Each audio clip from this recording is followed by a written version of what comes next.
Sayap Pemuda dua Parti Politik Melayu bakal membuka ruang interaksi apabila Pemuda UMNO mengesahkan kehadiran ke Muktamar Pemuda PAS di Kota Bharu, Kelantan pada 3 September ini. Ketua Pemuda UMNO Dr. Muhammad Akmal Saleh mengesahkan komitmennya untuk memenuhi undangan rasmi daripada Pemuda PAS. Memang ada jemputan daripada Pemuda PAS untuk menghadiri muktamar berkenaan dan insya-Allah saya sudah menyatakan komitmen untuk hadir, katanya yang dipetik oleh Berita Harian hari ini. Dalam perkembangan sama, Akmal turut menyentuh Perhimpunan Agung Pemuda UMNO yang dijadualkan berlangsung pada 10 September. Menurutnya, perhimpunan itu bakal menjadi medan strategik untuk merangka persediaan menghadapi PRN dan PRU akan datang, termasuk mengumpulkan idea daripada perwakilan akar umbi bagi dipertimbangkan dalam manifesto BN.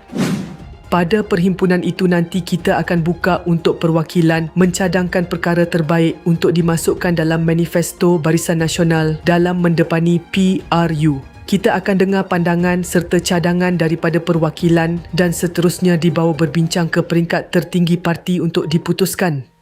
Saya yakin perwakilan pemuda banyak idea yang boleh diketengahkan dan sudah pasti kita akan pertimbangkan, katanya lagi.